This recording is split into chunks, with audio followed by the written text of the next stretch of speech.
Jésus-Christ de nous avoir donné une chaîne de l'excellence, Nelka LGG TV. Original Nelka LGG TV. Bonjour chers téléspectateurs de Nelka LGG TV.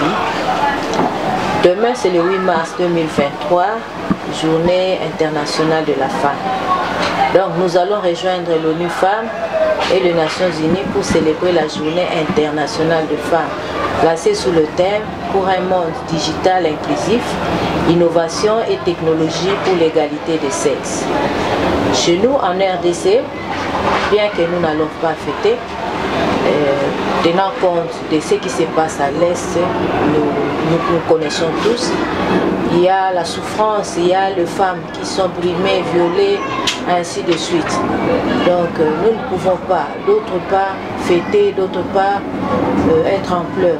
Mais toutefois, ça ne nous empêche pas de partager le thème retenu en RD Congo. C'est ce dont nous allons vous parler ce soir. Le thème national retenu en RD Congo, c'est les numériques, la paix et l'autonomisation de femmes et de filles. Donc toutes les autres activités doivent être attachées à ces thèmes. Le thème éducation numérique, égalitaire pour la paix et l'autonomisation de femmes et de filles en RDC.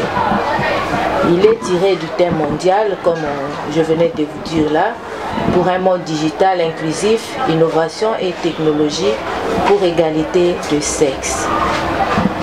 Pour nous ici, le ministère du Genre, Famille et Enfants, l'objectif est de célébrer la journée internationale de la femme avec la perspective de disposer d'un cadre de dialogue entre le président de la République et les femmes de toute la RDC. Je suis allée trop vite, j'aimerais revenir en arrière pour me présenter. Je suis Madame Marie-Madeleine Meta, médecin de formation et puis fonctionnaire de l'État. Je suis médecin des hôpitaux. Dans la vie courante à l'église, je suis la présidente nationale de la confrérie du Saint-Rosaire et Amis de la Croix. C'est ainsi que j'aimerais partager en tant que femme travailleuse et puis en tant que femme de l'église. Avec ces thèmes, les Nations Unies reconnaissent et célèbrent la contribution des femmes et des filles qui font la promotion de l'avancée de la technologie transformatrice et de l'éducation numérique. Nous voulons à cet effet demander et faire un plaidoyer pour ces femmes-là. Auparavant, dans le domaine du numérique, il n'y avait que les hommes. Mais actuellement, là, il y a de femmes, de filles qui sont dans l'éducation numérique et qui font le traitement de l'information comme tout homme, comme toute personne, disons. C'est ainsi, la Journée internationale de la femme 2023 explorera l'impact de l'écart entre les sexes dans le numérique et sur l'élargissement des inégalités économiques et sociales. Il sera là également question de mettre en évidence la nécessité de protéger les droits des femmes et des filles dans les espaces numériques et de s'attaquer à la violence basée sur les genres en ligne et facilitée par les technologies de l'information et de la communication. Nous aurons aussi à parler sur le droit des femmes. ONU Femmes a dévoilé le thème de la journée internationale de la femme, les stéréotypes, l'électricité, les coûts de l'Internet, ainsi de suite. Ça, c'est le défi de l'épanouissement de jeunes filles congolaises dans la technologie de l'information et de la communication en RDC. À Kinshasa, par exemple, les filles congolaises, il y en a, ceux qui sont dans des centres. Donc l'État offre à la fille l'opportunité de l'initiation aux 4 sciences. La science, la technologie, l'ingénierie et les mathématiques. Les femmes sont là et le font. Alors il faut que l'État puisse le mettre dans des conditions qui vont leur permettre à bien apprendre. Si je peux aller en Lingala, je peux dire l'État a sala nyonso pona kosunga bilenge basi oyo baza na posa ya kosala pe na kati ya domaine wana ya numérique. Esika ezalaki kaka bamibali, mais lelo bana basi pe baza wana bakoki pe ko se défendre très bien. Bazali bakoki te mais bazali po bazosala tozomona bango baza na bachaîne na télé, baza na babanke, baza na wapi, baza na wapi. Bongo tokosenga na bana basi pe bilenge oyo basusu bafandi. D'une part, tokomona bandeko basusu afandi asalaka na eloko te. Ake église azonginda. Ake église azonginda. Or, il n'y a pas que ça à faire. Il y a solo. La Bible elle-même dit Sambela mais sala. Pe balobi motako sala te ali a pété. C'est-à-dire que la Bible nous incite, nous pousse à prier et aussi à travailler. Parce que nous aurons besoin du revenu de notre travail pour aller construire l'église famille de Dieu. Donc si nous ne travaillons pas, ça ne va pas nous aider à promouvoir le genre. Donc la femme doit être active sur tous les plans. En tant que maman dans la famille, en tant que journaliste, en tant que politicienne, ainsi de suite. Nous avons de femmes députées, nous avons de femmes ministres, nous avons de femmes secrétaires généraux, ainsi de suite. Donc nous devons nous y mettre pour que le thème retenu cette année puisse apporter des fruits. Donc nous, en allant, je vous disais là que j'étais responsable au niveau national de la confrérie du Saint-Rosaire et Amis de la Croix. Là, si je me base sur mon église, dans les Écritures, je peux voir ce qu'a écrit Saint Benoît. Saint Benoît a réparti la journée en 3, donc 24 heures. Il les a divisées en 3 parts, c'est-à-dire 8 heures pour le travail, 8 heures pour le repos et 8 heures pour le sommeil. Une personne qui ne dort pas, qui ne totalise pas les 8 heures, finira au bout d'un moment un malade. Pourquoi? Parce qu'il va accumuler des stress, des sommeils, ainsi de suite. Donc, la personne doit dormir pour reposer son cerveau, mais la personne doit aussi travailler. Mais pas dire que seulement on est là, en priant, tu pries, et puis après quoi? Donc tu pries, tu vas aussi au travail. Donc nos jeunes filles, nos mamans, nous devons innover.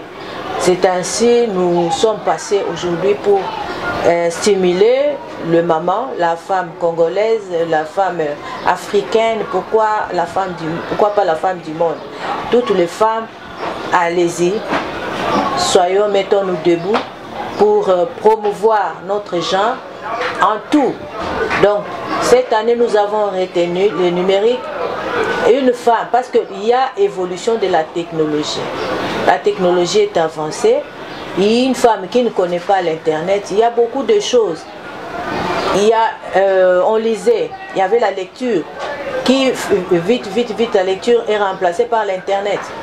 Au lieu de se promener avec beaucoup de bouquins là, on peut directement aller sur internet, lire, avoir des explications sur quelque chose qu'on ne maîtrise pas, et puis on le saura.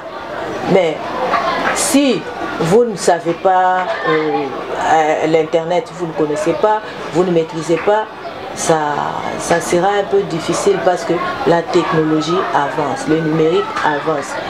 Mais à cela ne tienne, on doit nous mettre dans des conditions qui vont nous permettre d'accéder à cela. Quelles conditions? Nous devons avoir l'électricité. Il y a dans certains contrées où il n'y a pas d'électricité. Quelqu'un peut rester comme ça avec son téléphone pendant 3 jours sans charge. Comment est-ce qu'elle pourra s'informer ou se former? C'est vraiment difficile. Donc il nous faut l'électricité, il nous faut de l'internet, le coût même de l'internet. C'est encore ça un problème. Donc tous les mamans ensemble, comme une seule personne, nous nous levons pour faire valoir nos droits. En cette journée qu'on nous a honoré, la journée internationale de la femme, le 8 mars, où toutes les femmes doivent s'élever pour leurs droits. Ce n'est pas une journée consacrée à porter des pagnes, à aller acheter des pagnes, faire ceci, faire cela. Le pagne, oui. Le pagne avec le thème, c'est pour faire passer le message. Mais ce n'est pas dit que les mamans doivent créer des problèmes au papa parce qu'ils ne leur ont pas acheté le pagne. La maman doit être capable elle-même d'acheter son pain. C'est là où nous parlons de l'autonomisation de la femme et de la fille. La femme doit être autonome, capable de s'acheter quelque chose pour sa vie, capable de faire quelque chose. La femme, le mari est là, il peut épauler, mais un jour le mari ne sera pas là. Comment cette maman-là doit survivre ou faire face aux problèmes domestiques ou aux problèmes sociaux de sa vie? Donc c'est ça, en fait, notre souci était de faire cela. Donc nous pensons la journée de demain rencontrer le chef de l'État au Palais du Peuple qui va recevoir plus de 1000 mamans. Comme ça, on va faire l'échange avec lui, poser nos problèmes, faire un plaidoyer sur nos droits. Nous, mamans, nous devons faire du bruit pour nous faire entendre. Comme ça, l'État va nous prendre en charge. Merci beaucoup. Il sera là également question de mettre en évidence la nécessité de protéger les droits des femmes et des filles dans les espaces numériques et de s'attaquer à la violence basée sur les genres en ligne et facilitée par les technologies de l'information et de la communication. Nous aurons aussi à parler sur le droit de femmes. ONU Femmes a dévoilé le thème de la journée internationale de la femme, les stéréotypes, l'électricité, les coûts de l'Internet, ainsi de suite. Ça, c'est le défi de l'épanouissement de jeunes filles congolaises dans la technologie de l'information et de la communication en RDC. À Kinshasa, par exemple, les filles congolaises, il y en a, ceux qui sont dans des centres.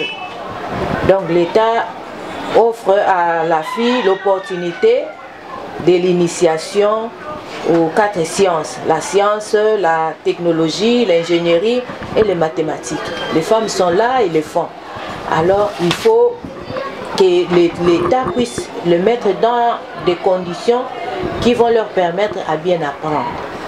Si je peux aller en Lingala, je peux dire l'État a sala nyonso pona kosunga bilenge basi oyo bazana posa ya kosala pe na kati ya domaine wana ya numérique. Et si que ezalaki kaka ba mibali, mais lelo wana basi pe baza wana bakoki pe ko se défendre très bien. Bazali bakoki te mais bazali po bazo sala toujours mona bango, bazana ba chaîne à télé, bazana ba banque, bazana wapi, bazana wapi. Bongo tokosenga na bana basi pe bilenge o basusu bafandi. D'une part, tokomona bandeko basusu afandi asala ne lote. Ake église azonginda. Ake église azonginda. Or, il n'y a pas que ça à faire. Il y a solo. La Bible elle-même dit Sambela mais sala. Pe balobi motako sala te ali a pété. C'est-à-dire que la Bible nous incite, nous pousse à prier et aussi à travailler. Parce que nous aurons besoin du revenu de notre travail pour aller construire l'église famille de Dieu.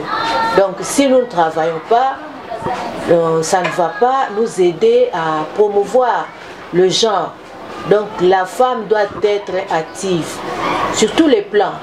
En tant que maman dans la famille, en tant que journaliste, en tant que politicienne, ainsi de suite. Nous avons de femmes députées, nous avons de femmes ministres, nous avons de femmes secrétaires généraux, ainsi de suite.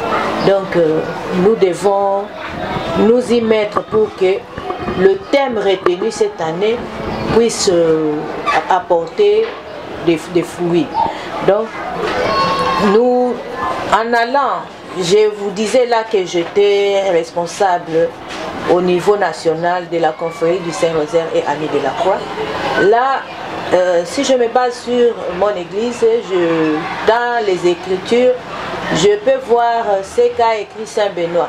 Saint Benoît a réparti la journée en 3, donc 24 heures. Il les a divisées en 3 parts, c'est-à-dire 8 heures pour le travail, 8 heures pour le repos et 8 heures pour le sommeil. Une personne qui ne dort pas, qui ne totalise pas les 8 heures, finira au bout d'un moment malade. Pourquoi? Parce qu'il va accumuler des stress, des sommeils, ainsi de suite. Donc, la personne doit dormir pour reposer son cerveau, mais la personne doit aussi travailler. Mais pas dire que seulement on est là, en priant, tu pries, et puis après quoi? Donc tu pries, tu vas aussi au travail. Donc nos jeunes filles, nos mamans, nous devons innover. C'est ainsi nous sommes passés aujourd'hui pour stimuler le maman, la femme congolaise, la femme africaine, pourquoi pas la femme du monde? Toutes les femmes, allez-y, soyons, mettons-nous debout pour promouvoir notre genre en tout. Donc cette année nous avons retenu le numérique et une femme, parce qu'il y a évolution de la technologie. La technologie est avancée. Et une femme qui ne connaît pas l'internet, il y a beaucoup de choses. On lisait, il y avait la lecture qui vite la lecture est remplacée par l'internet. Au lieu de se promener avec beaucoup de bouquins là, on peut directement aller sur internet, lire, avoir des explications sur quelque chose qu'on ne maîtrise pas, et puis on le saura. Mais si vous ne savez pas l'internet, vous ne connaissez pas, vous ne maîtrisez pas, ça sera un peu difficile parce que la technologie avance, le numérique avance. Mais à cela ne tienne, on doit nous mettre dans des conditions qui vont nous permettre d'accéder à cela. Quelles conditions? Nous devons avoir l'électricité. Il y a dans certains contrées où il n'y a pas d'électricité. Quelqu'un peut rester comme ça avec son téléphone pendant 3 jours sans charge. Comment est-ce qu'elle pourra s'informer ou se former? C'est vraiment difficile. Donc il nous faut l'électricité, il nous faut de l'internet, le coût même de l'internet. C'est encore ça un problème. Donc tous les mamans ensemble, comme une seule personne, nous nous levons pour faire valoir nos droits. En cette journée qu'on nous a honoré, la journée internationale de la femme, le 8 mars, où toutes les femmes doivent s'élever pour leurs droits. Ce n'est pas une journée consacrée à porter des pagnes, à aller acheter des pagnes, faire ceci, faire cela.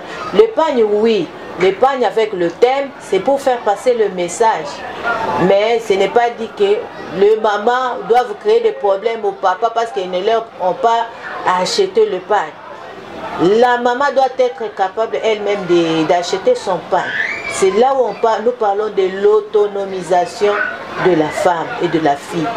La femme doit être autonome, capable de s'acheter quelque chose pour sa vie, capable de faire quelque chose. La femme, le mari est là, il peut épauler, mais un jour le mari ne sera pas là. Comment cette maman-là doit survivre ou faire face aux problèmes domestiques ou aux problèmes sociaux de sa vie?